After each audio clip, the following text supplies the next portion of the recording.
계속해서 주일 이 시간을 통하여 마태복음을 통해 천국복음을 우리가 함께 살펴보고 있습니다. 예수님이 어떤 분이신지 마태복음 초반에서 구약을 성취하는 메시아라고 소개했고, 또 그 주님의 그 천국 사역을 이제 시작하시면서 가장 이 마태복음에서 귀한 내용이라고 할 수 있는 산상설교를 우리가 또 통해서 이 주님의 권위 있는 가르침이 어떤지 그 내용들을 살펴봤죠. 이 산상설교의 별명이 뭔지 기억이 나십니까? 왕의 치인연설이다. 그래서 이제 하나님 나라가 이렇게 시작이 될 것이고 그날에 속한 백성들이 이렇게 찬란한 삶을 살 것이다 하고 격려한 말씀이죠. 그리고 나서 예수님께서 전에도 제자들을 불러 모으는 게 뭐라 했어요? 왕으로서 하나님 나라 백성들을 모집하는 것인데, 이제 8장에서 9장은 본격적인 천국의 활동, 이 천국 하나님 나라가 살아 역사하는 것들을 보여주면서 이 이적들이 나타나요. 이 주님의 말씀에 권위가 있을 뿐만 아니라 그 말씀이 실제라는 것을 권위 있는 이 치유로, 권위 있는 이적들과 또 군데군데 또 주님께서 제자들을 부르시는 모습을 통하여 권위 있게 부르시는 것. 참으로 우리가 모시는 예수님이 왕으로서 권위를 갖고 있구나, 이것을 보게 되는 거죠. 그래서 이 8장, 9장에서 이 세상에 어떻게 천국을 주님이 가져오시는가, 예수님이 누구시라고요? 다니엘서 7장에서 예언했던 인자가 아니라 인자가 있어요. 인자.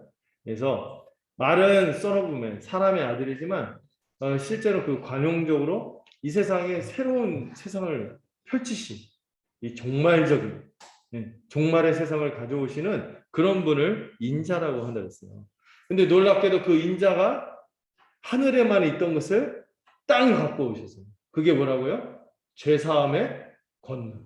죄사함의 권능을 가지고 이 땅에 오셨음을 여러 가지 치유 사건을 통하여 병만 고치는 것이 아니라 병을 고친과 더불어 뭘 선언했어요? 이 병의 원인이 뭐예요? 병은 죽음의 현상들이죠. 죽음이 뭐 때문에 왔죠? 죄 때문에 왔는데 이 죄를 사하는 권능을 갖고 있음을, 그리고 이 권능은 누구만 가질 수 있는 권능이 원래? 하나님만 가지는 권능을 이 땅 가운데 예수님이 사람으로서 오셔서 이 하나님의 권능을 펼쳐주시는 것을 보게 되는 것이죠. 그리고 이 권능이 무엇에 기초해서 가능한가 했을 때 예수님이 고난받는 종으로서 대속의 사역을 감당할 것이기 때문에 그러하다는 것을 살펴봤죠. 그렇기 때문에 이 주님께서 이 제자를 부르시는 것이 참 영광스러운 나라예요. 영광스러운 이 천국 백성이 된다는 것을 우리가 기억하며 비용 계산하고 가장 우선순위로 여기고 그 일에 뛰어들어야 하는 것이죠. 이 일에 있어서 장애가 되는 것에 대해서 예수님께서 언급하셨죠. 덮어놓고 믿는 거 안 좋다고 했어요. 열광주의 안 좋다고 했어요. 곰곰이 따져보고 이게 정말 생을 걸만한 것인지를, 이 진리의 도리가 무엇인지, 주님이 펼쳐주는 우리에게 약속한 것이 무엇인지 알고 믿어야 돼요. 덮어놓고 믿었다가 사춘기 오고 대학생 되고 또 여러 가지 삶의 어려운 것 닥칠 때마다 이 기반이 없어서 무너지는 그런 어리석은 일이 있으면 안 되겠죠. 또 우리가 주님의 천국 백성을 살아가는 데 있어서 경계해야 될 거, 적당히 자기 선을 그어놓고 그 이상 들어가려고 하지 않는 거죠. 뛰어들려고 하죠. 이런 것들을 극복해야 되는 것이죠. 그 외에도 세상이 주는 탐심이라든지 또 이 교만함이 우리 주님 따르는데 장애물이 된다는 것을 주님이 언급하시면서 이를 넘어서라고 우리에게 도전하시죠. 무엇보다 예수님 메시아로서 오셔서 이 땅 가운데 새로운 세상과 새 시대를 여시는데, 그 특징이, 가장 두드러진 특징이 뭐예요? 잘난 사람 불러 모으는 것이 아니라 죄인을, 의인이 아니라 죄인을 부르신다는 것이죠. 의인은 사실 없어요. 자칭 의인일 뿐이죠. 하나님 앞에서 의인은 없습니다. 하나도 없다고 했어요. 왜요? 하나님의 산상수훈을 통해서 봤죠. 하나님의 기준이 얼마나 턱없이 높습니까? 사실 모세 율법만 해도요, 딱 그 율법이 선언할 때 다 어떤 마음이 들어야 돼요? 죽었구나. 내가 정말 죄인이구나. 엎드러져야 돼요. 근데 이들은 이거를 조금 행하고 마치 그걸로 내가 하나님 앞에서 내세울 수 있는 사람들인 것처럼 교만해진 것이 예, 안타까운 것이죠. 그래서 그렇게 자기의 실상을 모르는 사람들은, 자기의 병증을 모르는 사람들은 의사가 와도 고쳐질 수가 없다는 거예요. 그래서 주님이 말씀하시죠. 건강한 사람에게는 의사가 쓸데없지만 병든 자에게는 의사가 쓸데있다. 나는 의인이 아니라 죄인을 부르러 왔다. 그리고 제사가 왜 처음부터 주어졌는지 생각을 해야 돼요. 여러분, 이 제사를요, 이게 일종의 예배잖아요. 이 예배인데, 이 예배를 오해하면 안 되는 게, 이 예배를 하나님께 드리는 정성, 어떤 공로, 이렇게 이해하면 안 된다는 거예요. 예배는 뭐예요? 하나님의 긍휼의 품에 안기는 것입니다. 나는 제사를 원하는 것이 아니라 뭘 원한다고 했어요? 긍휼을 원한다고 했어요. 주님이 우리를 받아주시는 것이 참으로 우리가 받을 만한 자들이 아닌데 긍휼을 베풀어 주셔서 불쌍히 여기셔서 우리를 받아주시는 거 아니겠습니까? 하나님 앞에서 모두가 죄인인데 하나님께서 그저 우리를 긍휼로 품어주시는 거예요. 여기에 누가 더 열심히 뭐를 이렇게 해서 하나님께 마음에 들게, 신의 마음에 들게 해서 뭐를 이렇게 신을 달래고 마음에 들게 하고 이런 것이 아니라 하나님께서 그저 우리를 긍휼히 여기시고 우리가 당해야 될 그 형벌과 이런 것들을 대신 하는 제물을 통하여 우리를 값없이 받으시는 이런 은혜를 알고 나아가는 것이 제사요, 예배라는 것을 기억해야 합니다. 이런 것들을 얘기하시면서 무엇보다 그래서 예수님이 오심으로 그 제사가 진정한 제사가 실현돼요. 긍휼이 막 베풀어져. 그래서 누구를 부르러 오신 거예요? 모든 사람이 다 죄인이죠. 그 죄인들을 회복하시고 그 긍휼의 품에 안기도록 주님이 죄인을 부르러 오셨고 이제는 금식이나 자기가 무엇인가 해서 슬픔 가운데 있는 시대가 아니라 값없이 베푸는 그 긍휼의 잔치, 이 새 포도주를 믿음 오직 은혜로 받아들이는 새 시대가 되었음을 주님께서 말씀하셨어요. 이게 지난 시간까지 우리가 살펴봤던 내용이고요. 그 사이에 승찬이 있었지만 오늘 그 전에 시간을 다시 돌아와 봤어요. 자, 그런데 오늘 이제 18절부터 이 세 가지 또 이적이 또 연달아서 시리즈로 소개가 됩니다. 근데 18절 처음에 이런 말씀이 있죠. 예수께서 이 말씀을 하실 때. 그러니까 지금 일어난 사건이 지금 방금 주님이 하신 말씀하고 긴밀하게 연관이 되는 그런 사건이라고 얘기하는 거예요. 예수님께서 방금 하신 말씀이 뭐였죠? 이제 금식의 옛 시대는 끝났고 잔치의 새 시대가 새 포도주를 받아들여야만 정말 이 유연하게 이 새 포도주의 은혜들을 받아들여야 되는 새 잔치가 새 시대가 됐다. 이 얘기를 마침 하실 때 마침 한 관리가 와서 엎드러져요. 주님 앞에 엎드려져서 절하면서 자기 딸이 지금 죽었는데 제발 오셔서 그 딸의 몸에 손을 대어서 손을 얹어서 살려달라고 간절하게 부탁하는 장면이 나옵니다. 이 마태복음은 이제 간략간략하게 이제 설명하는 사건을 자세하게 마가 같은 경우는 자세하게 얘기하거든요. 누가도. 근데 마태는 좀 간략하게 그 의미를 좀 더 주목하도록 설명하는데요. 여기서 관리라고 하는데 마가복음하고 누가복음 보면은 이 사람이 누구인지 알 수 있어요. 누구냐면은 회당장 야이로예요. 회당장 야이로. 회당장 야이로예요. 이 사람, 이 관리라고 하는데 이 단어 자체도 좀 높은 사람이구나 알 수 있지만 이 사람이 어떤 사람? 회당의 짱이에요. 네, 회당장인데 여러분 그 회당장은요 그 지역의 유지 정도가 아니라 그 지역에 있는 종교 지도자들 그 랍비들 중에서도 또 종교 지도자들 중에서도 대표라고 할 수 있어요. 그래서 그 투표가 거기서 이제 선출이 되기도 하지만 아니요 그 지역에서 가장 유력한 어떤 학문적으로나 그 집안이 인정받는 사람이 대대로 또 물려받기도 했던 그런 직분이 해당장이라고 하죠. 상당히 세력가죠. 아마도 이 지역이 가버나움 지역이니까 가버나움의 해당장이 가능성이 높아요. 이 야이로가 이 예수님에게 엎드려져서 제발 자기 딸 살려달라고 간청하는 장면. 여러분 이 세리가 들어갈 수 없는 곳이 어디라고 했어요? 어디라고 했죠? 기억나세요? 회당. 이 회당에 못 들어간다는 건요. 거의 사회적 관계가 완전히 단절된다. 그런데 이 회당이야말로 삶의 중심지죠. 삶의 중심지인데 거기서 모든 일어나는 것들, 재정이라든지 인사배치라든지 이런 것들을 총괄하는 그런 사람인데다가 회당의 장이니까 회당에서 주로 가장 주되는 게 뭐예요? 예배하는 곳이죠. 말씀을 같이 나누고 하는데 여기에 장이었으니 굉장히 그쪽 세력에서 조금 위쪽에 있는 사람이죠. 아마도 이 사람은 그 당시 회당장으로 많이 있던 사람들이 주로 바리새파 사람들이 많았어요. 아마 바리새인이었을 가능성이 높아요. 이런 사람인데 이 유대사에서도 꽤 이제 지도층이고 영향력 있고 존경받는 사람이죠. 근데 여러분들 그런 사람들이 지금 예수님하고 어떤 상황이 있어요? 척지고 있는 상황. 네. 네. 당시 종교 지도자들의 분위기는요. 예수님을 이단으로 찍었고 배척할 뿐만 아니라 심지어 예수님만 배척할 뿐만 아니라 요한복음에 보면은 예수님을 따르기로 하는 자들까지도 출교하기로 한 상황이었어요. 굉장히 분위기 안 좋죠. 그런 상황에서 회당장의 위치를 갖고 있는 사람이 예수님에게 와서 냅다 절하고 제발 자기 딸 살려달라고 애걸복걸하고 간절하게 부탁하고 있는 거죠. 절을 한다는 것은 거의 굴복한다. 완전히 굴복한다. 예수님이 지금 무슨 말을 하실 때? 옛 시대가 끝나고 새 시대가 시작됐다. 새 포도주를 마시는 시대가 됐다. 새로운 것을 받아들여. 이거를 말하고 있는 그때 어디에 속한 사람? 바로 그 옛 시대, 금식의 시대에 속한 사람 중에 가장 유력한 회당장이라는 사람이 주님께 와서 절하고 간절히 부탁하고 있는 거죠. 이 회당장은요.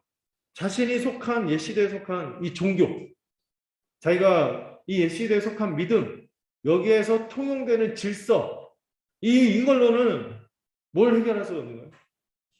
자신이 사랑하는 딸의 죽음의 문제를 해결할 수 없는 거예요. 단지 금식하고 슬퍼할 뿐이지, 그냥 이 닥쳐온 이 죽음이라는 이 인생의 무게 앞에서 어떻게 할 수가 없는 거예요. 어떤 소망도 발견할 수 없는 거예요. 자신이 갖고 있는 지식이 다 쓸모없어요. 자신이 누리고 있는 지위가 다 쓸모가 없어요. 자기가 떨치고 있는 영향력 다 쓸모없어요. 자기가 가치 있게 생각했던 모든 것들이 뭐 앞에서? 사랑하는 딸의 죽음 앞에서 부질없고 허무한 것이 돼버립니다. 여러분, 우리 중에 대부분 죽음에 대해서 많이 생각하지 않고 살아갑니다. 많이 의식하지 않고 살아가죠. 사실 누구나 피할 수 없는 거잖아요. 피할 수 없는 것임에도 불구하고 반드시 찾아오게 마련이거든요.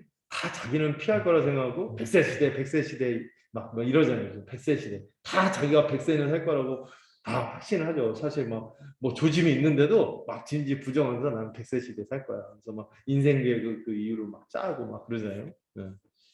그런데 그렇게 의식하지 못하다가 생각지 못한 사람들의 그 지인들의 죽음, 주기적으로 찾아오는 죽음의 소식에 움츠려 들죠. 하지만 이내 일상에 파묻혀서 이 죽음의 문제에 대해서 잊기도 하고 또 그 주변 사람들 그렇게 하면 빨리 잊으라고 말하기도 하고 본인도 잊으려고 애쓰곤 합니다. 이 죽음을 좀 생각해 봐야 돼요. 이 죽음은 생생함을 잃게 하는 것 때문에 두렵게 하는 거죠. 우리가 몸을 갖고 있잖아요. 이 몸이 막 무너지면서 이 생생함이 아예 없어진다는 거예요. 이게 얼마나 두려운 일입니까? 그 과정이 얼마나 고통스럽습니까? 더 두려운 건 뭐예요? 대부분 믿지 않는 분들은 알 수 없는 사후 어떻게 될 것이? 완전히 어떻게 감당할 수 없는 이 허무함의 무게에 짓눌릴 것인가? 아니면은 혹시 사후에 어떤 운명이 있는데 내가 이렇게 어떻게 될 것인가? 이런 막연한 것을 두려워하다가 어느 순간 이 죽음이라는 게 인생을 덮치는 거죠. 결국 모든 것을 소멸시키고 결국 망각으로 모든 것을 삼켜버리는 이 죽음의 무게에 대해서 많이 생각을 못하죠. 막상 자신의 죽음에 대해서는 언젠가 죽겠지 하고 또 시한부 이렇게 하신 분들 중에서도 막 처음에 막 부정하고 그 다음에 어떻게 해요? 분노하고 막 두려워하고 우울에 빠졌다가 나중에 막 수용한다. 이런 단계가 있어요. 이런 단계에서 막 하는데 그래도 자기의 죽음에 대해서는 담담하게 받아들이는데요. 우리를 가장 고통스럽게 하는 순간이 뭡니까? 사랑하는 이가 죽게 되고 이별하는 순간입니다. 자기의 죽음에 대해서 어차피 다 찾아오는 거고 담담하게 받아들이는데 정말 감당하지 못하는 것 중에 하나가 이 사랑하는 이의 이별이에요. 이것 때문에 트라우마가 돼서 오랫동안 고통스러워하는 사람들도 있죠. 심약한 분들은. 이게 굉장히 보통 어려운 게 아니에요. 여러분 이 오감으로 함께 지내면서 느끼던 상대가 어느 순간 없어져요. 대화하고 추억을 함께하며 같이 웃고 울었던 기억들이 막 쌓여있는. 그래서 삶의 일부로 깊이 받아들였는데 어떤 분이 그 죽었을 때 그런 얘기를 했다고 했어요. 내 몸에 반이 무너지는 느낌을 받았다. 그런데 이 가족인데 사랑하는 이라면 그게 얼마나 더 감당할 수 없는 슬픔일까요? 굉장한 고통이죠. 함께 한때 추억을 나누고 사랑을 나누고 교감하다 같이 울고 웃던 그런 인격이었는데 어느 순간 죽음의 소나기에 부정해져서 유대인들의 문화에서 이 죽음은 부정한 것으로 받아들여져. 부정해져서 어떻게 돼요? 이 부정해짐의 현상이 뭐예요? 생기를 잃어버리는 거죠. 부패가 시작되고 땅에 묻혀서 태화되고 결국은 흙으로 삼켜지고 있는 것이죠. 이 회당장은요, 이 사랑하는 딸의 죽음 앞에서 이제까지 전혀 생각도 하지 않았을 선택을 하게 됩니다. 뭐죠? 자신이 속한 바리새인 진영에서 적대시하던 예수님에게 불복하게 됩니다. 게다가 지금 이 회당장 야이로가 관리가 예수님에게 뭐를 부탁해요? 이미 죽어서 시체가 된 자기 딸의 몸에 손을 얹어달라. 여러분 이거는요 바리새인으로서는 상상 못할 일이에요. 시신에게 손을 대는 것은 어떤 행위예요? 부정한 행위. 율법에서 금지한 거. 근데 이것도 필요 없는 거죠. 율법이 금지한 죽은 자에게 손을 대는 접촉을 부탁하고 있어요. 손을 갖다 대요. 그러면 자기 딸이 살 거라고. 정결법에 의하면요. 가족 말고는 이 직계 가족 말고는 시체에 손을 대서는 안 되고 시체에 손을 대면 어떻게 돼? 부정해져서 7일간 자기를 씻어요. 씻고 막 속죄하고 막 그래야 돼요. 오염해서 정결하게 하는 이런 제사도 드리고 이렇게 해야 되는 거죠. 근데 이 정결법에 의하면 그런 것인데 이 죽음이라는 게 죄와 연결된 부정한 것이기 때문에 그렇게 받아들였는데 이 회당장은 누구보다도 회당장이잖아요. 이 율법을 잘 아는 사람인데도 예수님에게 오히려 손을 얹어서 딸을 살려달라. 그를 만져주기만 하면 그가 죽음에서 일으켜질 거죠. 이렇게 간절히 부탁하고 있습니다. 어떻게 이런 믿음이 가능한지 이 사람이 속한 진영을 생각합니다. 그가 믿어온 것을 생각하면 놀라는 거죠. 이 사람은요. 예수님이 손을 대면 예수님이 그 부정한 시체를 만져서 예수님이 그 부정함에 오염되는 것이 아니라 예수님이 오히려 정결하게 할 거라고. 예수님의 거룩하신 분으로서 이 부정한 시체를 오히려 정결하게 해서 그를 살게 할 것이라고 믿는 거예요. 이런 파격적인 생각을 갖게 됐어요. 이 회당 야이로는요. 딸의 죽음 앞에서 절망하지 않았어요. 네, 절박한 심정이긴 했지만 들려오는 예수님의 소식, 새 시대가 시작됐다는 소식, 새 세상이 시작된다는 소식에 소망을 준 거죠. 자신이 속한 옛 세상의 질서로는 어떤 변화도 없어요. 그러나 예수님이 진짜라면, 예수님의 가르침이 진짜고 그분이 하신 일이 진짜라면 모든 것이 달라져요. 메시아라면 달라지는 것이죠. 여러분 구약의 엘리야와 엘리사 선지자도요. 죽은 자를 살려낸 그런 일이 있죠. 그렇다면요. 새 시대를 가져오는 메시아가 만약 예수님이 그 메시아가 맞다면은 더한 일을 할 거라고 야이로는 믿은 것이죠. 예수님이 가져오는 이 새 세상, 이 새 시대의 은혜는 아까 제가 상세하게 묘사한 이 죽음의 권세, 이 죽음의 현상을 극복할 것을 믿은 것이죠. 예수님은 죄를 사하시는 메시아로서 죄뿐만 아니라 이 죄로 인해서 부패하게 하고 오염시키게 하고 이 부정하게 하는 사망의 연결고리를 완전히 끊어버리시는 메시아임을 믿은 거예요. 왜? 그 이전에 했던 주님의 말씀과 주님의 행하심을 주님의 주장들을 죄사함의 권능 내가 바로 그 메시아, 죄사함을 건너는 이 땅에 실하는 메시아. 이걸 믿었기 때문에 이 죽음의 문제를 누구만? 자기가 속한 세상이 아니라 주님이 가져오는 새 시대, 새 포도주를 받아들이기로 결정하는 거죠. 예수님은 이 옛 시대에서 돌아서서 새 시대의 은혜를 소망하는 해당장 야이로의 간청을 받아들이셨어요. 그리고 그 자리에서 바로 일어나서 야이로를 따라 제자들과 함께 길을 나서시는 장면이 이렇게 나오고 있습니다. 자, 그렇게 가고 있는데 갑자기 그렇게 일행과 예수님이 가는데 한 여인이 등장했죠. 그 여인이 등장해서 예수님 뒤로 몰래 다가가서 이 겉옷 밑자락에 달린 옷가를 만졌다는데 이게 정확하게 옷술이거든요. 옷 그 끝 그 옷 밑에 보면 술이 있어요. 옷술 있죠. 이렇게 막 커튼 끝자락에 이렇게 있는 것처럼 그 옷술 있잖아요. 그 옷술을 살며시 몰래 만졌습니다. 이 여인은 어떤 여인이었어요? 12년 동안 혈루증으로 고통받던 사람이라고 소개하고 있어요. 오랜명의 효자 없다 이런 좀 몹쓸 말이 있긴 하지만 사실 현실적인 말이기도 하고, 근데 이 본인이 이 오랜병으로 얼마나 지쳤겠어요. 그리고 이 혈루증이 뭐냐면은 이 자궁에서 출혈이 일어나는데 이 생리가 한순간도 멈추지 않아요. 주기적으로 생리가 있어서 멈춰야 되는데 이게 아니라 생리불순 정도가 아니라 생리가 계속 멈춰지지 않고 계속 출혈이 계속됩니다. 얼마나 고통스러울까요? 이 여인은 병으로 쇠약해지는 것도 쇠약해지는 것이지만 여러분 피를 흘리면 뭐예요? 부정이죠. 그래서 원래 그 정결법에 의하면은 생리 중에 있는 여인은 해당이나 예배도 갈 수 없고 또 출산했을 때도 출혈이 많이 일어났기 때문에 그때도 이제 부정해진 기간이다. 그래서 정결하게 해야지만 사회생활이 가능했어요. 근데 계속해서 피를 흘리니까 거의 나병 환자처럼 손대면 안 되는, 같이 접촉할 수 없는 그런 사회관계가 불가능해진 그런 사람이 돼버린 거죠. 이 여인 역시도 이 병을 앓고 있는 것이 주변에 알려지면 사회에서 격리되는 거예요. 사람들 앞에 나서지 못하죠. 자가격리 오래 하시는 분들은 얼마나 고통스럽습니까? 근데 그 12년 해야 된다고 생각해 보세요. 12년. 이 병이 왜 부정하게 여겨졌냐면은 여러분 그 구약의 사상 그 성경의 중요한 그 흐름 중에 하나가 그 육체의 생명이 어디에 있다고요? 피에 있거든요. 피에 있어요. 생명이 피에 있다고 얘기했어요.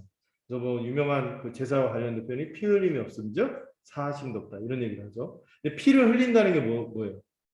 피는 어디에 있어야지 정상이에요? 몸 안에 있어야지 정상이죠. 몸 안에 있어야지 생명이 유지가 되는 거죠. 근데 피가 몸 바깥으로 나가는 순간 그건 뭐를 떠올리게 하고요? 죽음을 떠올리게 하고요. 그래서 이 성경에서 이 정결법에 부정한 것들은 다 뭐하고 관련된 거예요? 죽음과 관련됐거나 아니면 에브노말, 비정상적 이렇게 여겨진 것을 부정하다고 여겨졌습니다. 근데 이 여인은 계속 피가 몸 밖으로 흐르니 이 죽음을 떠올리게 하고 또 죽음은 뭐하고 연결된 거예요? 죄와 연결된 그런 것이기 때문에 이 부정한 여인으로서 이 여인은 꺼려지는 존재가 된 것이죠. 정기적인 생리가 있을 때도 그 기간 동안 부정하게 여겨져서 성전이나 회당 출입을 못했는데 이 여인은 아예 생리를 멈추지 않으니 몸은 몸대로 망가지고 예배에서도 배제되고 교제에서도 배제되고 완전 정서적으로나 영적으로 또 신체적으로 피폐해진 상태였을 거예요. 이 여인은 이런 가운데서 몰래 드러나면 안 되죠. 부정하니까 쫓겨날 거예요. 그 자리에서 발각되면 해코지 당할 수도 있어요. 근데 그래서 몰래 옷을만 살짝 만지려고 한 거예요. 12년간 사람들 앞에 나서지 못했으니 위축되기도 하고 소심해졌을 수도 있겠죠. 어쨌든 이렇게 막 소심하게 이렇게 살짝 이렇게 만지려고만 한 거죠. 그런데 이 놀랍게도 이 여인이 이렇게 하는 행위는요. 생각해 보면은 그 어떤 여기서 나왔던 치유 이적을 경험한 믿음으로 치유 이적의 은혜를 경험한 어떤 사람들보다 가장 차원이 깊은 믿음을 보는 거죠. 나병 환자보다도. 예수님 칭찬했던 백부장이죠. 이스라엘에서 이만한 믿음을 본 적이 없다. 백부장보다. 회당장보다 사실 보면 여성들이 더 믿음이 좋아요. 여기 보면은 그 어떤 남성들보다 차원이 깊은 믿음을 보여줍니다. 그녀는요 어떤 생각을 하는 거예요? 주님이 굳이 나를 알아주지 않아도 자신을 보시면서 내가 불쌍히 여긴다, 깨끗함을 받아라, 내가 원한다 이런 말씀 안 들어도 말씀을 해주지 않아도 자기를 보면서 심지어 직접 만져주지 않는다 할지라도 자신이 그냥 예수님의 그 은혜 그 자체이신 그분을 그냥 스치기만 해도 만져보기만 해도 간접적으로 만지기만 해도 자신이 온전히 치유되어서 구원받을 것이라고 믿은 거예요. 어떻게 보면 소심하지만 참 불쌍한 이 여인을 주님이 이 순간 어떻게 하십니까? 지나치지 않으세요. 가다가 다른 복음서 보면 일부러 멈추고 누가 나를 만졌냐 하면서 막 그 여인을 드러나더라 하셨죠. 지나치지 않으세요. 주님은요 긍휼을 가득 담아서 돌아보시면서 뭐라고 부르십니까? 따라. 아주 친근한 호칭으로 긍휼을 가득 담아서 돌아보시면서 그 여인을 따라 하고 부르시면 뭐라고 말씀하셨죠? 안심하라, 내 믿음이 너를 구원하였다 라면서 이 여인이 어떻게 보면 소심하지만 겉으로 드러난 모습은 참 소심하지만 이 믿음을 격려하시고 칭찬하셨습니다. 그리고 이 여인의 믿음은 즉시 보상을 받았죠. 그는 병만 고쳐진 것이 아니라 주님이 뭐를 선언하세요? 구원을 받았느니. 두 번이나 이 표현이 나오죠. 구원을 받았다. 이 여인은요 부정함에서 벗어났어요. 이 부정함을 가져오는 죄와 사망에서 벗어난 거죠. 누구를 믿어서? 예수를 믿어. 새 잔치를 가져오는 예수님을 믿어. 주님을 메시아로 믿는 믿음으로 이 새로운 시대 새 포도주 잔치에 은혜로운 축복을 스치기만 했는데도 누리는 사람, 이 주님의 천국 백성이 된 것이죠. 이 본문 보면서 야, 이 여인 믿음 대단하다 이렇게 생각하면은 안 되죠. 주님이 믿음을 칭찬하셨지만 뭐가 더 대단하죠? 옛날에 그런 표현 있잖아요. 빗 맞아도 핵폭탄, 스쳐도 사망. 옛날 타이슨 주먹을 얘기할 때 스쳐도 사망이라. 실제로 그 깡패들하고 싸우는 거 이렇게 동영상이 있었대요. 그래서 제가 들은 얘기인데 싹 스쳤거든요. 근데 이렇게 부어갖고 스쳐도 사망. 빗 맞아도 핵폭탄. 저는 이 여인의 믿음이 가치 있고 대단한 것보다 뭐가 더 대단한 주님이 바로 그런 분이라는 게 맞다는 거예요. 스치기만 해도 이 엄청난 은혜가 흘러 들어온다. 주님의 은혜와 능력이 그런 것이죠. 주님이 너무나 우리가 생각하는 거, 우리가 마음으로 그리는 것보다 어마어마해서 스치기만 하고 만지기만 해도 즉시로 회복이 일어나고 정결해지고 구원이 일어나는 것이죠. 자, 이 일이 있고 나서 이제 예수님께서 다시 길을 일행들과 함께 나셨죠. 그래서 야이로의 집에 도착했을 때는 이미 어떤 분위기가 물씬 풍겨나요? 장례식 분위기가 아주 물씬 풍겨나고 있습니다. 여기 보면 이게 피리 부는 사람들이 막 있고 막 떠드는 사람들 있다 그랬잖아요. 여기 떠든다는 게 아니라 곡을 한다는 거예요. 피리 부는 사람들은요 애도하는 슬픈 곡 있잖아요. 그 피리 하니까 리코더 생각하지 마세요. 막 빌리리 막 그런 거 말고 그 약간 소리가 슬프게 나는 그런 거죠.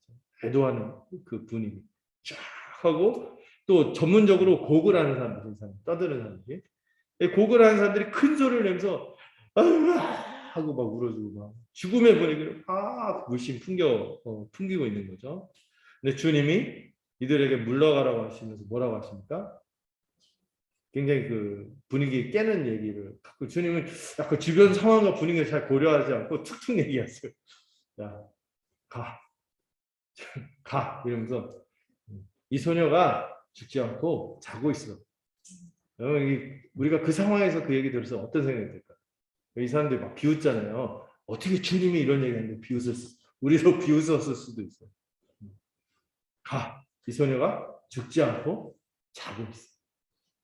이렇게 말씀하니까 굉장히 분위기가 막 그런 거죠.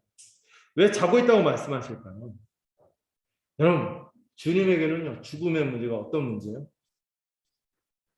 네, 자고 있는 것과 같은 문제예요. 별거 아니라는 거죠. 주님이 가져오는 세포도주를 만끽하는 시대의 특징이 뭐예요? 이 죄와 더불어 이 사망의 문제도 정말 임시적인 거예요. 별거 아닌 거예요. 이제 깊은 잠에 빠져서 죽음으로 슬퍼하고 절망하며 금식하는 시대는 끝났어요. 이제 메시아가 이 새로운 아무도 생각하지 못했던 어마어마한 포도주의 잔치를 시작하시는 거죠. 하나님이 원래부터 꿈꾼 세상에서 여러분 죽음이 원래 당연한 거예요. 원래 하나님이 꿈꾸신 세상에서 죽음은요 당연한 게 아니었어요. 정상이 아니었다고요. 원래 죽는 게 정상이라고 생각해요. 하나님의 세상에서는 이 왜 부정하자고 하는 비정상이라는 거거든요. 뭐와 관련돼서? 죽음과 관련됩니다. 하나님의 세상에서는 죽는 것이 비정상입니다. 일시적인 거예요. 뭐 때문에 생긴 거예요? 죄 때문에 생긴 비정상적이고 일시적인 것일 뿐이라는 거예요. 단지 자는 것에 불과한 거예요. 죄 때문에. 하나님의 세상에서는 죽음은 비정상적입니다. 죄 때문에 발생한 이 죽음은 단지 잠에 빠진 것에 불과한 것입니다. 이제 예수님이 오셨습니다. 이제 하나님이 예수 그리스도를 통하여 새 아침을 여는 시대를 다시 시작하셨습니다. 이제 일어나서 주님이 베푸는 잔치를 맛봤습니다. 그분이 베푸는 생명의 빵을 먹고 그분이 베푸시는 세포주주의 이 향과 흥에 취해서 한껏 들이켜서 이 잠에서 깨어날 수 있는 시대가 된 것입니다. 이 어떤 우리가 기억하는 돌아가신 분들이죠. 그들이 자고 있구나.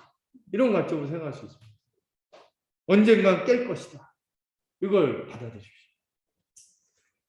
그러나 눈에 보이는 이 비틀려진 비정상의 세상, 죽음으로 가득한 세상에 그 원리들에 압도되고 그 삶에서 벗어나지 못하는 사람들은 이를 듣고 어떻게 하죠? 비웃죠. 죽으면 그만이고 모든 것이 끝나는 것인데 더 이상 무슨 여지가 있겠나. 세상 사람들 모두가 그렇게 생각할 것입니다. 그러나 주님은 뭐라고 하세요? 죽은 것이 아니라 자는 것이다. 이렇게 말씀하시는 거죠. 믿음이 없어 죽음에 사로잡힌 무리를 주님께서 이 장례식이 벌어진 야이로 집에서 내보내십니다. 그리고 주님이 이 소녀의 손을 잡으셨어요.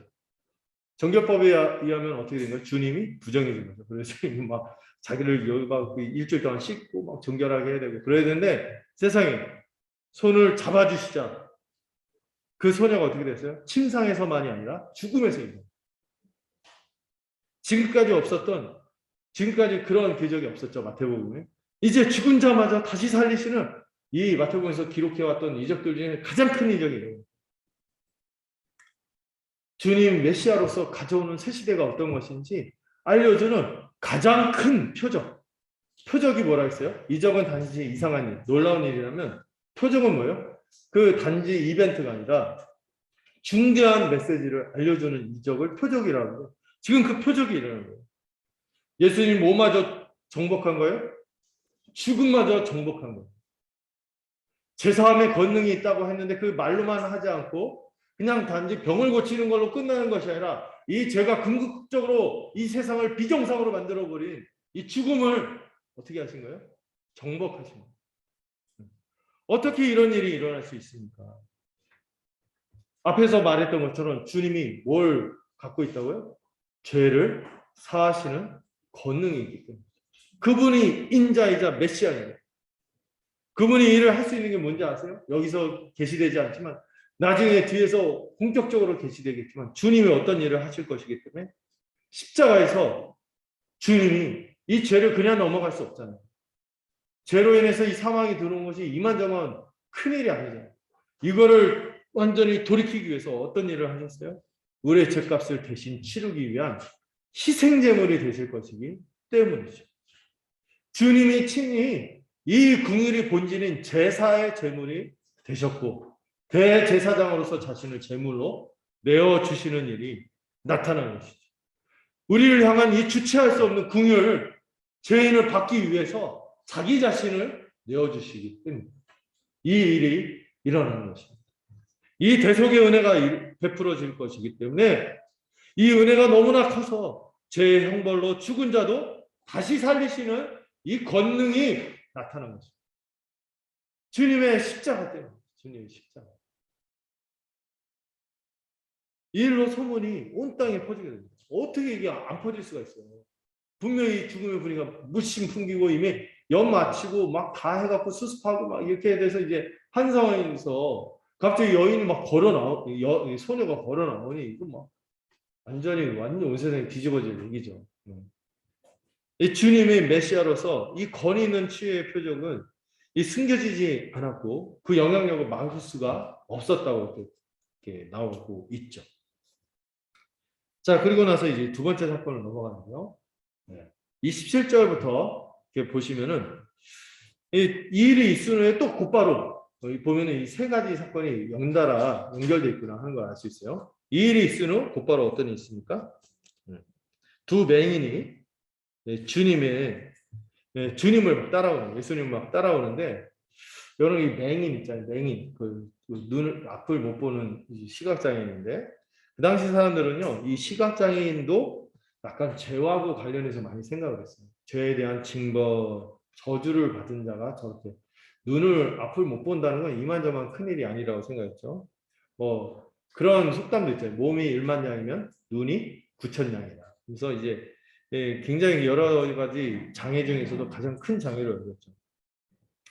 이들이 앞을 못 보는 고통도 고통이지만 이들의 삶은 사실 동정과 더불어서 멸시의 대상으로 살 수밖에 없는 비참한 인생이 되죠. 이런 사람들이 이 마태는 꼭 이 두 명씩 나타나요. 이 이적이 확실하게 일어났다는 것이 보여주기 위해서 그런 거죠. 이들이 주님을 향해서 뭐라고 얘기합니까? 다윗의 자손이여 우리를 불쌍히 여기소서 하고 주님이 들으실 때까지 계속해서 멈추지 않고 부르짖는 거예요. 다윗의 자손이여 우리를 불쌍히 여기소서. 이미 우리가 살펴봤지만 다윗의 자손은 뭐에 대한 호칭이라고요? 메시아에 대한 호칭이었어요. 다윗은 왕이잖아요.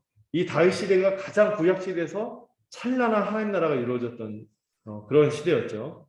그 시대보다 그때 그 왕국보다 더 영광스러운 왕국을 가져올 메시아에 대한 호칭이 다윗의 자손인 거죠. 이들은요 예수님을 메시아로 고백합니다. 다윗의 자손이라고 고백하면서 분명하게 고백합니다. 여러분 이 마태복음 처음부터 면밀하게 봤으면요 이때까지 이 마태 말고는 마태가 설명할 때 빼고는 어떤 등장인물들도 예수님을 향하여 다윗의 자손이라고 명확하게 고백한 케이스가 없어요. 이때 처음 나온 거예요. 아무도 이들처럼 예수님을 다윗의 자손이라고 분명하게 고백하지 않았어요. 근데 이 사람들이 뭐 하는 사람, 어떤 사람들이에요? 앞을 못 보는 사람들. 앞을 못 보는 사람들인데 오히려 제일 먼저 알아보고 예수님을 다윗의 자손이라고 고백하고 있어요. 오히려 눈뜬 사람들보다 먼저 고백하고 있어요. 아마 그게 눈에 보이는 것을 잠시 하면은 보이지 않는 것들이 더 분명하게 보여서 그럴까요? 아니면 어쨌든 예수님에 대한 이 소식과 이런 것들을 듣고 누구보다도 먼저 예수님은 다윗의 자손이라고 명확하게 고백하며 긍휼을 구하고 있습니다. 심지어 구약을 가장 잘 알아서 눈에 보이는 일들을 보면요 예수님이 뭐인 것을 부정할 수 없어요. 다윗의 자손이며 메시아인 것을 부정할 수가 없어요. 지난주에 에스겔서도 봤잖아요. 잃어버린 자를 찾고 정말 그 원래 이스라엘 목자들이 해야 될 일을 주님이 참된 목자로서 막 하고 있다고. 병든 자를 고치고 귀신 들린 자를 아무도 상대하지 못할 그 귀신들을 아무 꼼짝 못하게 하고 심지어 죽은 이들까지 막 살리는데 이 명확한 메시아의 표적을 보고도 이들은 눈을 뚜렷하게 보고도 인정하지 않았죠. 그러나 놀랍게도 앞을 못 보는 맹인들이 예수님을 다윗의 자손이라고 알아보고 고백하고 있어요. 이 많은 걸 생각하게 해요. 여러분 자신의 가난하고 애통한 처지를 인정하고 그저 자신을 불쌍히 여겨달라는 이 죄인들, 연약한 자들, 이 마음이 낮아진 자들이 오히려 주님을 더 알아봤던 것 같아요. 마음이 가난한 자, 자신을 그저 불쌍히 여겨달라고 절박하게 부르짖는 자들은 주님이 어떤 분인지를 더 깊이 알게 되는 그런 그 역설이 나타나고 있습니다. 왜 그럴까 생각하면 주님은 더 죄인을 위해서 오셨죠. 연약한 자들, 상한 갈대를 꺾지 않으시고 꺼져가는 심지를 끄지 않는 분이죠. 이 긍휼이 가득한 분으로서 그런 사람들의 목소리를 더 들으시고 불쌍히 여기시고 그런 사람들에게 더 자신을 나타내시는 긍휼의 목자이자 긍휼의 메시아이기 때문이죠. 예수님이 집에 들어가니까 이 메인들이 어떻게 집에 있는 줄 알고 또 따라 들어와요. 예, 안 못 본다는데 어떻게 알고 막 따라요? 청각이 발달해서일까? 아니면 주변 사람들이 야 도와줘, 여기로 가면 갈 수 있어, 이렇게 도와줬겠죠. 근데 이건 좀 중요한 게 아니에요. 근데 이때 주님이 여기서 이 복음서 볼 때 지적 합법으로 나오는 게 되게 중요하다겠죠. 주님이 중요한 질문을 던지십니다. 내가 능히 이 일 할 줄을 아느냐? 믿느냐? 내가 능히 이 일을 할 줄을 믿느냐? 주님이 불쌍히 여기실 분인 것을 알았기 때문에 불쌍히 여기세요, 불쌍히 여기세요 이렇게 외쳐왔어요. 근데 주님이 물어보십니다. 내가 불쌍히 여기는 것을 안다면 내가 이 일을 할 것도 능히 할 것도, 이 능히라는 표현이 되게 중요해요. 두나미스에서 이 능력, 다이너마이트가 여기서 나오거든요. 이런 권능이 있다는 것을 믿느냐 하고 물어보십니다. 주님이요 불쌍히 여기시고 이렇게 하시는 분일 뿐만 아니라 실로 이런 권능을 가지고 치유하고 회복해 주실 메시아임을 참으로 믿는지 다시 한번 질문하는 거죠. 그럼 우리 주님이요 우리한테도 물어봐요. 내가 능히 이 일을 할 줄을 믿느냐? 이 질문에 이렇게 아멘으로 답하시고 또 기도할 때마다 주님이 말씀하실 거예요. 내가 능히 이 일을 할 줄을 믿느냐?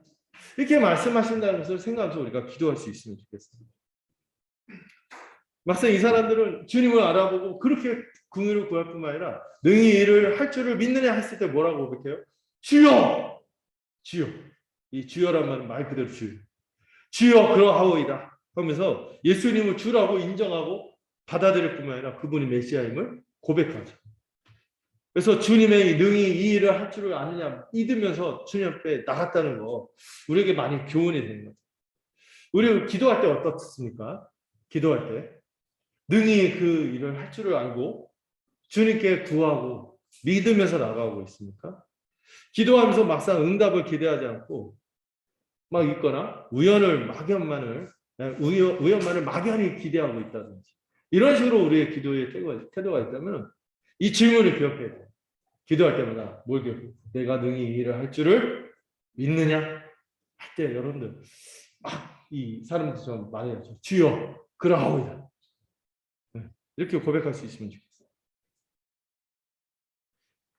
네, 그러자 예수님이 그들의 눈을 만지십니다. 말씀만 하시지 않으세요. 이들 믿음을 더 북돋아 주시는 행위가 실제로 예수님 치유행위 할 때 막 침을 바르시고 막 그러잖아요. 막 두들기고 막 이렇게 하고 하는 게 그의 믿음을 북돋는 행위죠.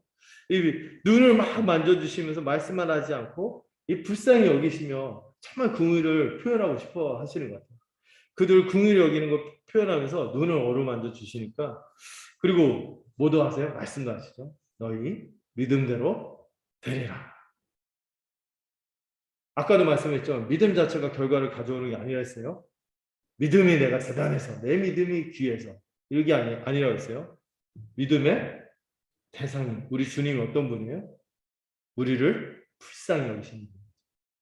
능히 하실 수 있는 분이기 때문에 이 믿음이 가치가 있는 것이죠. 이들의 눈이 밝아졌습니다. 신체의 눈이 밝아졌어요. 그러나 그것만 아니라 그들의 눈이 밝아져서 주님을 더 제대로 알고 또 믿게 된 거예요. 주님이 참으로 긍휼을 갖고 계신 분이고 능력을 베푸시는 분임을 이 그들의 눈이 밝아짐으로써 더 밝게 알게 된 거죠. 참으로 그들이 주님의 이 엄청난 긍휼과 능력을 입었다는 것을 절절히 깨닫게 된 것이죠. 그리고 그들이 보게 된 것은 새로운 세상, 세포도주가 부어지는 새 시대, 이걸 보게 된 거죠. 네, 종종 나타나는 또 주님의 반응이 나옵니다. 또 엄히 굉장히 엄중하게 경고하세요. 아무에게도 알리지 말라고 경고하십니다. 이거를 메시아 은닉 또는 메시아 비밀이라고 하죠. 왜 이거를 하는지 설명드렸어요. 당시 예수님을 다윗의 자손 하면은 뭘 생각했어 사람들이? 혁명, 세상 폭력으로 뒤집고, 그리고 그 바리새인들 이런 사람 잘하는 사람들이 또 권력 구조가 개편되고 막 이런 거 막 인간적인 생각들을 막 하니까 그거하고 자신을 엮지 말라는 거예요. 그걸 싫어하기 때문에 이 메시아에 대한 잘못된 기대가 있기 때문에 예수님은 지금 메시아긴 메시아인데 어떤 메시아였어요? 고난받는 메시아거든요. 그들이 생각한 거하고 다른 세상을 가져오실 분이기 때문에 이렇게 이 영광의 메시아를 선망하는 이런 것들을 막기 위해서 자기 자신을 숨기시죠. 그러나 이 맹인들이 어떻게 합니까? 고침을 받고 불순종하죠. 소문을 온 땅에 퍼뜨려요. 근데 이 본문에서는요, 이게 잘못된 불순종인지 아니면 예수님을 통한 회복이 일어날 때 이 필연적으로 나타날 수밖에 없는 이 숨겨지지 않는 기쁨을 표현하는지 알 수는 없어요. 네. 그러나 둘 다 맞는 것 같아요. 네. 예수님은요, 공적으로 알려지는 것을 피하셨어요. 예수님 가는 길은 고난의 길이에요. 고난받는 메시아로서 참된 구원을 가져올 것이기 때문에 이걸 숨기기를 원하셨고, 동시에 어떤 면도 있어요? 이 예수님이 가져오시는 세포도 잔치를 맛본 사람들이 어떻게 가만히 있을 수 있나요? 네. 칠복을 지킬 수가 없어요. 우리라고 안 그럴까요? 우리는 더 막 할 수가 없는 거죠. 그 사람 있잖아요. 그 거라사의 광야 마가복음에서 봤죠. 아무에게도 말하지 마라. 가족들에게만 말해야. 견딜 수가 없어. 어디로 가서 대가벌리 10개 도시를 돌아다니면서 막 증거하다니. 나에게 일어나는 하나님의 큰 일을 숨길 수가 없어요. 이 두 측면이 다 있었을 거예요. 자, 이 세 번째로 좀 짧은 내용이 나오죠. 두 맹인이 고침받은 사건 이후 또 곧바로 또 어떤 사람이 등장합니까? 귀신 들린 사람이 나타나는데 이 귀신 들림의 현상이 뭐였어요? 말을 못하는 거예요. 말을. 이 사람에게 예수님에게 데려왔어요. 근데 이 말 못하는 사람이 선천적인 장애라든지 어떤 질병에 의한 거라든지 어떤 외상을 입어서 말을 못하는 것이 아니라 뭐 때문에? 귀신에 사로잡혔기 때문에 말을 못하는 사람이라는 설명을 하고 있어요. 여러분 생각해 보세요. 멀쩡한 인격을 갖고 있어요. 자신의 생각도 있어요. 감정도 있단 말이에요. 의사를 갖고 있는데 이걸 표현하지 못하는 거예요. 악한 영적 존재에 의해서 자기 의지와 상관없이 입이 닥쳐지고 재갈을 물린 것처럼 혀가 묶이고 얼마나 답답하고 고통스러우며 공포스러워서 두려웠어요. 그런데 주님을 만나자마자 어떻게 됩니까? 그 귀신이 바로 쫓겨나가고 말을 못하던 사람이 말을 하기 시작했어요. 자신의 인격과 생각과 이 마음과 그 의사를 마음껏 자유롭고 이제 온전하게 표현하기 시작한 것이죠. 여러분 이게 짧게 기록되지만 정말 귀하고 아름답고 영광스러운 일이 일어나는 거죠. 이 연달아 나타나는 일들, 죽은 자가 살아나고 눈먼 자가 눈을 뜨고 귀신이 쫓겨나가고 기먹고 말 못하는 사람이 치유되는 일이 일어나니까 무리들이 모두 놀라우고 뭐를 고백합니까? 이스라엘 가운데서 이런 일을 본 적이 없었다. 이런 말을 고백하죠. 여러분 구약에서도 기적들은 종종 있었어요. 그러나 이런 한 인격을 통하여 한 분을 통하여 이런 엄청난 일들이 연달아 이루어지고 엄청난 주장과 더불어 엄청난 사건들이 일어나는 것은 유일무이한 인류 역사에서 유일무이한 역사적 사건입니다. 이것은 그냥 이적 개인의 행운 개인에게 닥치는 어떤 그 놀라운 신비한 기적 이게 아니에요. 깜짝 놀랄 구경거리 이벤트 이런 게 아니에요. 이 모든 것은 다 뭐예요? 중대한 메시지를 알려주는 표적인 거예요. 표적. 바로 구약에서부터 이런 일이 있을 것이라고 오래전부터 약속으로 주어진 것이 실제로 성취되고 있는 거예요. 이 예언들이 성취되는 거예요. 이 죄 때문에 어떻게 됐어요? 인류 역사가 이 죄 하나 때문에 인생이 모두 타락하고 온 세상이 다 망가졌죠. 그것을 회복할 것이다. 반드시 되돌릴 것이다. 그 약속했던 메시아가 오신 거예요. 다시 새로운 세상, 천국이 이 땅에 시작된다는 메시지가 선언되고 있는 거죠. 에덴 동산에 그 안식이 있던 복된 세상이 다시 시작이 된다는 거예요. 이거는 그냥 갑자기 막 주어진 일이 아니라 계속해서 구약에서부터 계속 예언하고 증언해 왔다는 거예요. 특히 그 세언약의 그 약속들, 그 예언들이 있었는데 그 중에서 여러분들 그 한 본문을 한번 여러 본문 아니라 한 본문만 오늘 준비했는데 이사야서 35장 5절 6절 한번 같이 보도록 하겠습니다. 같이 한번 읽어보죠. 같이 읽겠습니다. 시작. 그때에 레인의 눈이 밝을 것이며 물든 사람의 귀가 열릴 것이며 그때에 정는 자는 사슴같이 뛸 것이며 잘못하는 자의 혀는 노래하리니 이는 광야에서 물이 솟겠고 사막에서 시내가 흐를 것이니라. 이사야 선지자가 이런 세상이 올 거라고, 인생들의 회복들이 일어날 거라고, 망가진 인생들이 회복되는 일, 이 망가진 세상이 다시 온전히 회복되는 일이 나타날 거라고 예언을 한 것이죠. 대표적인 게 뭐예요? 맹인의 눈이 밝아지는. 또 어떤 거예요? 못 듣는 사람들의 귀가 열리고 저는 자들이 사슴처럼 뛸 뿐만 아니라 말 못하는 자, 지금 일어난 거죠. 말 못하는 자들이 이 혀가 열려서 주님의 영광을 다시 찬양하게 되고 알아보게 되고 그것을 한껏 누리며 사는 인생이 회복이 되고 세상을, 새로운 세상을 맛보는 이 잔치의 시대가 열릴 것을 예언했는데 그게 지금 성취되고 중대한 표적입니다. 자, 그런데 오늘 본문은 참 이 마지막에 좀 암울하게 끝나죠. 바리새인들이 다시 등장해요. 이 바리새인들이 이런 놀라운 일을 보고도 어떻게 받아들입니까? 정반대로 해석하고 결론을 내립니다. 예수님은 귀신의 왕을 의지하여 귀신을 쫓아낸다고 난데없는 비난을 막 쏟아내기 시작하는 거죠.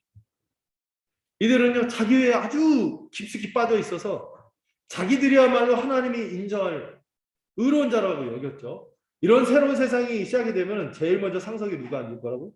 자기들이 앉을 거라고 생각했는데 갑자기 이제 메시아라고 주장하는 예수님이 나타나더니 자기들을 우대하거나 환영하지 않는 거예요. 오히려 어떻게 해요? 죄인들과 같은 자리에 똑같이 있으라고 하니까 견딜 수가 없는 거죠. 멸시했던 자들하고 똑같이 있으라는 거예요. 그리고 예수님께서 이 산상선을 뭐라고 합니까? 서기관과 바리새인 의로는 어디에 들어갈 수 없다고요?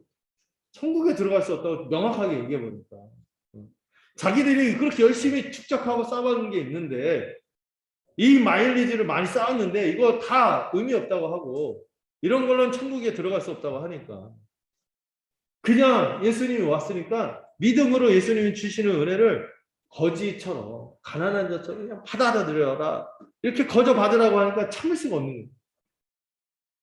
이들이 그래서 어떤 결론을 내는 거예요? 결국 자기들이 잘못된 게 아니라 누가 잘못했다? 이 자가 잘못했다. 이런 자가 메시아일 리가 없다. 눈에 뚜렷한 이 기적들은 부정할 수가 없어요. 가짜야, 가짜야 이렇게 말할 수 없어. 너무 뚜렷하게 이 실제 역사에서 일어난 일들이거든요. 부정할 수 없으니까 이들이 택한 게 뭐예요?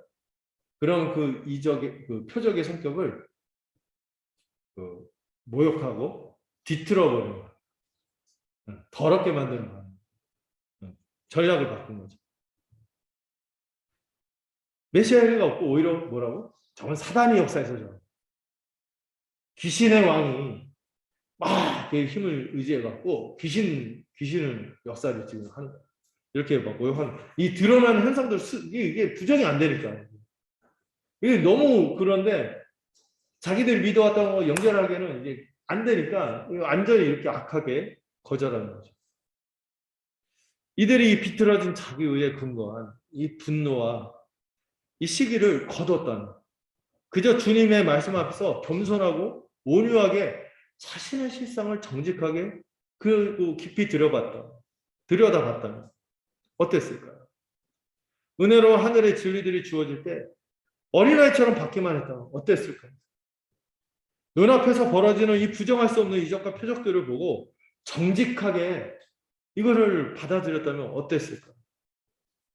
이에 따라 주님이 얘기하는 것처럼 이 동료 세리 죄인 창녀들 이런 동료 죄인들보다 자신이 우월하다고 생각하는 것을 돌이켜서 그저 나나 자기가 내가 그토록 멸시하고 정죄하는 그 사람이나 똑같이 뭐가 필요한 사람들 메시아의 긍휼과 이 변화의 능력이 필요한 죄인이라고 생각했으면 어땠을까? 그러나 이들은 그렇게 하지 않았죠. 가장 거룩하고 정결하게 하시는 천국의 왕을 가장 부정하고 더러운 귀신의 왕을 힘입어 귀신을 쫓아낸다. 또 주님을 거절하고 악에 가득 찬 저주와 배척을 택하고 말았던 것입니다. 어떻게 보면 천국에 가려고 가장 열망했던 이들이 오히려 천국에서 가장 멀어지고 만 것이죠. 지금 주님이 오셔서 놀라운 일들이 벌어집니다. 잔치가 벌어져. 죽은 자가 살아나고 눈먼 자들이 눈을 뜨고 입술이 열려 메시아임을 고백하는 이 천국의 역사가 일어나는 가운데 바리새인들은 반대의 길을, 배척의 길을 가고 말았어요. 그 중에 딱 한 사람만 건졌어요. 누구? 해당장 야이로만. 죽은 자가 살아나는 것처럼. 이 죽음의 대열에서 벗어났지 나머지는 그러지 못했던 거죠. 오늘도 천국 복음이 선포될 때마다 교회 밖에서뿐만 아니라 교회 안에서도 이 자기의라는 복음의 장애물, 이 위험성이 도사리고 있습니다. 이 올무에 빠지지 않도록 경계해야 돼요. 이걸 진단하는 것 중에 하나가 우리의 심령의 상태일 거예요. 어느덧 내 안에 이 새 시대가 가져오는 기쁨, 평강, 궁일이 아니라 독한 시기심이 있다. 은근히 어떤 분노에 사로잡혀 있는데 우리 대부분 분노를 어떻게 한다 했어요? 정당화하는 거죠. 은근 정당화는 분노에 사로잡혀 있다. 제가 자주 표현한 아사셀 서서히 있잖아요. 멀리 떠나보낸 줄 알았는데 어느덧 내 마음에 돌이켜갖고 있다면은 정신 차리세요. 어디로? 궁일의 법. 세포도주를 가져다 주는 이 새 시대, 새로운 심령을 다시 돌이키는 우리가 되었으면 좋겠어요. 말씀을 정리하겠습니다. 첫 번째로 이 주님은 죄 때문에 부정해진 모든 것, 심지어 죽음마저도 정결하게 하시고 회복하시는 분이십니다. 우리를 긍휼히 여기시고 우리를 위해 대속의 죽음을 죽으셨기 때문이죠. 그 죄사함의 권능과 은혜가 우리 스치기만 해요. 우리의 믿음이 대단한 게 아니라 주님이 어떤 분이에요? 이 죄사함의 권능과 은혜와 긍휼과 자비가 넘치는 분이기 때문에 그분 때문에 우리는 모두 온전해지고 살아나는 역사가 일어날 것입니다. 두 번째로 우리도 이 맹인들처럼 불쌍히 여겨달라고 소리치고 능히 우리를 회복시키고 변화할 그 주님의 능력을 믿어야겠죠. 우리 항상 주님의 그 질문을 기억하세요. 내가 능히 이 일을 할 줄을 믿느냐? 이 말에 여러분 기도할 때마다 막힌 미스를 열고 대답해야겠죠. 주여 그러하오이다. 이렇게 대답해요. 바세인들처럼 이상한 얘기 하지 말고 침묵하지 말고 주여 그러하오이다 하고 대답할 수 있는 우리가 되었으면 좋겠어요. 네, 그때 여러분 보지 못했던 거. 이 세상의 악한 신이 보지 못하게 한 이 그리스도의 영광을 보게 될 것입니다. 마지막으로 우리 바리새인들의 실상은 누가 눈먼 자들은 바리새인들. 실상은 누가 귀신에 들려서 말 못하는 자들입니까? 이 바리새인들. 실상은 누가 죽은 자들은 이 바리새인들. 이 바리새인들의 독한 자기의의 올무를 기억하고 우리 자신을 점검해야 돼요. 내가 이 금시계 시대에 속해서 시기와 분노 가운데 있는 자입니다. 아니면 주님이 여신 새 포도주의 잔치에 참여해서 긍휼의 마음으로 살아가는 자. 긍휼의 품에 안기며 지체들을 향해서 동료 죄인으로서 긍휼의 심령으로 살아가는 자입니다. 우리 자신을 점검하시기 바랍니다. 그리고 우리 모두가 야이로처럼 주님에게로 돌아설 수 있는 그런 귀한 천국 백성이 되기를 간절히 소망합니다. 기도하겠습니다.